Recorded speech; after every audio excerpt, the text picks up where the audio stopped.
ভড়কিয়ে সে একদম চিৎকার করে বলে, নারায়ণ বেহুদা, তুমি এখনো পর্যন্ত তার মহব্বতে আবদ্ধ হয়ে আছো। আল্লাহু আকবার। যুবক আপনার হাত পেতে দাঁড়িয়ে আছে। এবার চাচা বলছে যে একে হয়তো কোনো বাধ্যতামূলক কোনো যদি সেই রকম কিছু পাবন্দি লাগায় তাহলে হয়তো যেতে পারবে না। চাচা বলছে ঠিক আছে, তোমাকে আমি যাওয়ার পারমিশন তো দিতে পারি, কিন্তু তোমাকে এই কন্ডিশনের উপরে যেতে হবে। বলে কি?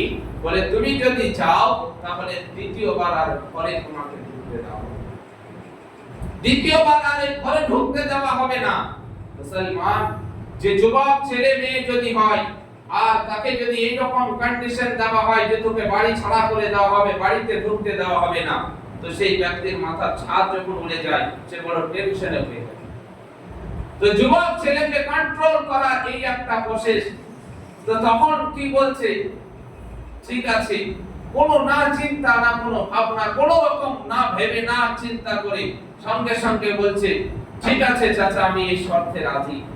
আমি আর জীবনে আমি কোনোদিন বাড়ি ঢুকবো না। যদি নবী মুস্তাফাকে এক ঝলক দেখার কারণে যদি আমাকে বাড়ি ছাড়া হতে হয় তবু আমি রাজি, আমি বাড়ি ছেড়ে দিতে রাজি। আমি জিন্দেগিতে আমি এই বাড়িতে আসবো না, আর কোনোদিন আপনাদেরকে আমার চেহারা দেখাবো না, তবু আমি যেতে রাজি।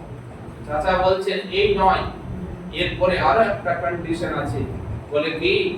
বলে তুমি যতদিন আমার কাছে লালিত পালিত হয়েছো, এতদিন আমার খেয়েছো, আমার পড়েছো, আর যা কিছু টাকা পয়সা তুমি জমিয়েছো এবং তোমার পকেটে যা কিছু আছে সব আমার মিলকিয়াত, তো ওগুলোকেও তোমাকে দিয়ে যেতে হবে, ছেড়ে যেতে হবে, তুমি একটা টাকাও নিয়ে যেতে পারবে না। বলে ঠিক আছে, আমি তাও দিয়ে দিলাম। লাস্ট কন্ডিশন চাচা বলছে আরো একটা কন্ডিশন আছে যেতে গেলে। বলে কি? বলে তুমি যে কাপড় পরে আছো ওটাও আমার পয়সা, তোমার কাপড় সমস্ত খুলে আমাকে দিয়ে যেতে হবে। তুমি যেতে হলে তোমাকে খালি শরীরে তোমাকে এখান থেকে বিদায় নিতে হবে। বাউলক বলতে আছে ঠিক আছে, জামা আপনার কুর্তা পায়জামা সব খুলে দিয়ে নিজের লজ্জা স্থানকে লুকায়িত ভাবে মায়ের কাছে গেছে। আমি এইভাবে কি আমি মদিনা যেতে পারবো? মা গো, আপনি আমাকে তো কাপড়ের ব্যবস্থা করে দিন। মা বলতে আছে বেটা, আমি তো বড় কষ্ট আর বড় দুঃখে তোকে মানুষ করেছি, আমার কাছে এরকম পয়সা নেই যে আমি তোমাকে কাপড় কিনে দেব। তো তখন মাকে বলছে মা, তাহলে আমি উলঙ্গ অবস্থায় কিভাবে যেতে পারি? তখন মা দুটো আপনার দুপাট্টা দুটো উড়না দিচ্ছে সুতি। বলছে বেটা, আমার কাছে কিছুই নেই, এই দুটো দুপাট্টা উড়না আছে, এটা তাড়াতাড়ি করে নিয়ে তুমি বেরিয়ে যাও, তোমার চাচা যদি দেখে তো এটাও তোমাকে দেবে না। তাই কি করলো যুবক, একটা দুপাট্টা একটা ওড়নাকে নিজে পরলেন আর একটাকে গায়ে দিয়ে আপনার মদিনার দিকে এবার দৌড়াতে শুরু করলেন। মুসলমান, না কোনো গাড়ি, না কোনো সওয়ারি, না কোনো উট, না কোনো ঘোড়া, কিছুই নেই। ওই খালি আপনার গায়ে একটা ওড়না, গায়ে আর একটা ওড়নাকে ঘনে আপনার কোমরে পরে নিয়ে আপনার হাঁটতে আছে। হাঁটতে হাঁটতে রাস্তাতে হঠাৎ করে খেয়াল এলো যে আব্দুল্লাহ, তুমি যে নবীর মুহাব্বতে নিজের ঘর ছাড়লে, নিজের সমস্ত পয়সা টাকা ছেড়ে দিলে, এমনকি পোশাকটাও ছেড়ে দিলে, তো সেই নবীর মুহাব্বতে তুমি যে সব কিছু ত্যাগ করে যাচ্ছ, সেই নবীকে তো তুমি এক ঝলক দেখেছো, সেই নবীকে তুমি তো এত মুহাব্বত করো, কিন্তু সেই নবীকে তোমাকে মুহাব্বত করে তোমাকে কি তিনি চিনেন? তুমি মদিনা যাওয়ার পরে সে যদি অস্বীকার করে দেয় তাহলে তুমি থাকবে কোথায়? কারণ তোমার সেখানে তো কেউ পরিচিত নয়, তাহলে তুমি আশ্রয় কোথায় পাবে? দিমাগের মধ্যে একটা খেয়াল এলো। ঝট করে তখন আল্লাহর নেক বান্দা, ঈমানদার বান্দা কে আল্লাহ পাক গায়বী মাদদ করে, ঝট করে দিনার খেয়াল এলো, আরে নবী যদি না চিনতে পারে, না চিনে তো কি হয়েছে? যুবক ছেলে তো আছে, কোথাও না কোথাও তো আশ্রয় পেয়েই যাবে, গুজারা হয়েই যাবে। কিন্তু যার মুহাব্বত, আমি যাকে এত মুহাব্বত করেছি, তাকে না দেখে আমি কেন এসব ভাবছি? সুবহানাল্লাহ। দেখুন মুসলমান, সাহাবীয়ে রাসূল কিভাবে দ্বীনকে আপনার আপন করেছে। চলতে চলতে যখন মদিনা শরীফ পৌঁছাচ্ছে, তো তখন রাত, গভীর রাত্রি, আপনার অর্ধেক রাত্রি, সমস্ত মদিনা শূন্যটা একদম অন্ধকার হয়ে আছে, সবার দরজা লাগানো আছে। ঘুরতে ঘুরতে দেখছে একটা মসজিদ, সেই মসজিদ খোলা আছে। কোন মসজিদ? সেটা হলো মসজিদে নবী। মসজিদে নবী খোলা আছে। যুবক দেখছে এই তো একটা মসজিদ, এই মসজিদ মুসলমানদের মসজিদ, এখানেই আজকে রাতটা আশ্রয় নিই, সকাল বেলাতে দেখা যাবে রাসূল পাক সাল্লাল্লাহু আলাইহি ওয়াসাল্লাম বললেন। যেই মসজিদে যখনই ঢুকছে তো দেখছে মসজিদে একজন যুবক আছে, একজন যুবক আর একজন ব্যক্তি মসজিদে আগে থেকেই উপস্থিত আছে। যেই মসজিদে ঢুকেছে, ঢোকার পরে ওই মসজিদের ব্যক্তি তখন বলছে, আব্দুল্লাহ তুমি এত দেরিতে? ওই আব্দুল্লাহ অবাক হয়ে ঝরঝর করে কাঁদতে লাগলো আর বলতে লাগলো, কে আপনি? আপনি আমাকে কি করে চিনলেন?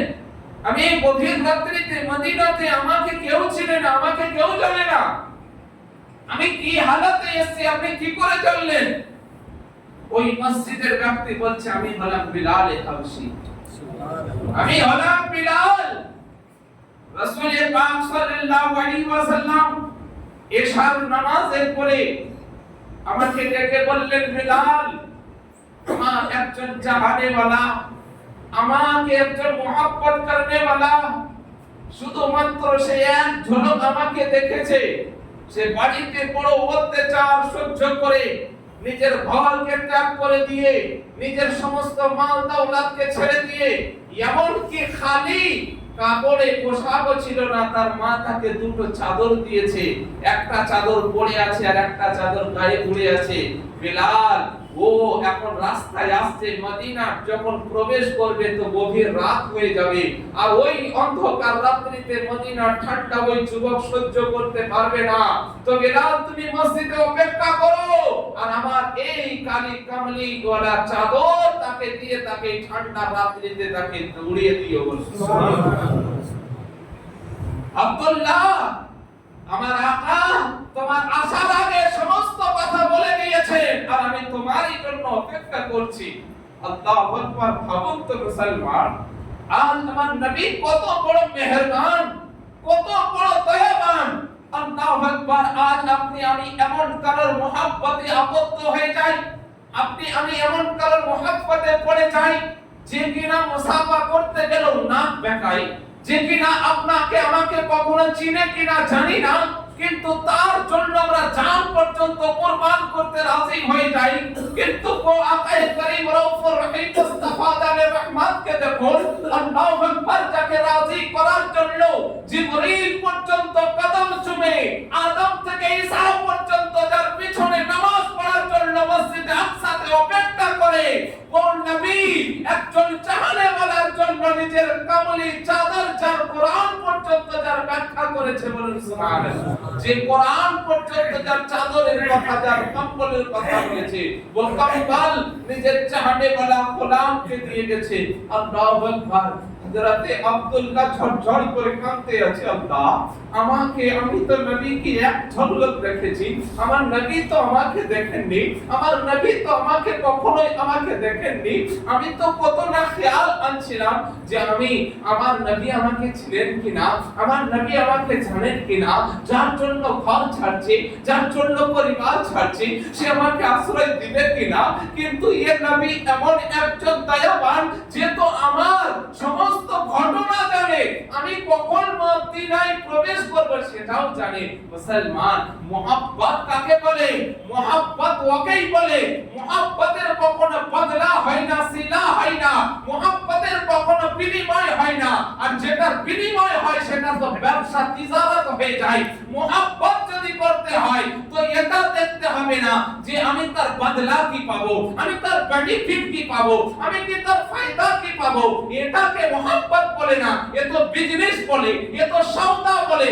মোহাব্বত ওকেই বলে যে কি পাবো না পাবো জানি না, যাকে ভালোবেসেছি, দিল দিয়েছি, তার জন্য আমি সর্বদাই আমি তাকে ছাড়া আর কাউকে দেখতে যাব না। বলুন সুবহানাল্লাহ। এই হলো মুহাব্বত। প্যারে মুসলমান, ও যুবক ঝরঝর করে কাঁদতে আছে। সকালবেলা হয়ে গেছে। হযরত বিলাল যখন মসজিদে আযান দিতে আছেন, আযান যখন পড়তে আছেন বিলালের, আল্লাহু আকবার, حبيبي يا محمد يا نبي سلام عليك يا رسول